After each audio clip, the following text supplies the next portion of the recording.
जय श्री कृष्णा। राधे राधे सभी को। यह कहानी हमें ज़िंदगी में सफल होने का रहस्य बताती है। एक बार एक लड़का बहुत ही परेशान था अपनी परेशानियों से। उसकी ज़िंदगी में दुखों पे दुख आते जा रहे थे, ना वो सफल हो रहा था। वह कुछ घंटों तक पढ़ाई करता, उसके बाद यह सोच कर रख देता कि मेरे नसीब में शायद भाग्य में नौकरी नहीं है। एक बार वह अपनी परेशानियों को लेकर किसी साधु के पास गया। उसने उस साधु से पूछा कि हे महात्मा, अपनी ज़िंदगी में सफल होने का रहस्य क्या है? सफलता का रहस्य क्या है? कृपया करके मुझे इसका वर्णन करें। इस पर उस साधु ने कहा कि चलो ठीक है, मैं तुम्हें कल बताता हूँ, तुम कल उस नदी के किनारे आ जाना। उसने कहा ठीक है महात्मा, मैं पहुँच जाऊँगा। वह लड़का सुबह जल्द ही उस नदी के किनारे पहुंच गया, जो नदी उस साधु ने बताई थी।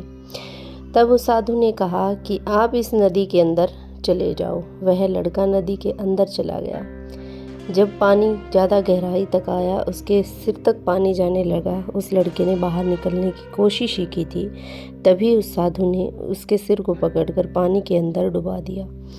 पानी में सांस न लिए जाने के कारण वह लड़का छटपटाने लगा और उस साधु ने उसको नहीं छोड़ा। वह कई देर तक छटपटाता रहा। साधु ने उसको डबोए रखा। एकदम से उसे छोड़ दिया और उसने बाहर आकर लंबी लंबी सांसें ली और नदी से बाहर निकलकर उस साधु से पूछा, आपने ऐसा क्यों किया? तब साधु ने पूछा कि जब तुम नदी के अंदर थे, तुम्हें सांस नहीं आ रही थी, तो तुम्हें क्या लग रहा था कि तुम सबसे पहले, अगर यहाँ से तुम छूट जाओ तो सबसे पहले बाहर निकल कर क्या करोगे? उस लड़के ने कहा कि मेरे दिमाग में केवल यही आ रहा था, अगर ये महात्मा मुझे छोड़ दें तो मैं लंबी लंबी सांसें लूँगा। इस पर साधु हंसने लगा और कहा, यही तुम्हारी सफलता का रहस्य है। जिस इंसान को सफलता हासिल करनी है, उस इंसान को अपनी मंजिल हासिल करने के लिए इसी तरह झटपटाना होगा।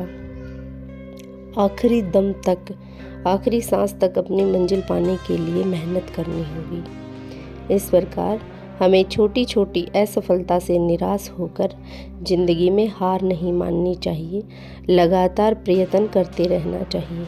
राधे राधे सभी को। जय श्री कृष्ण।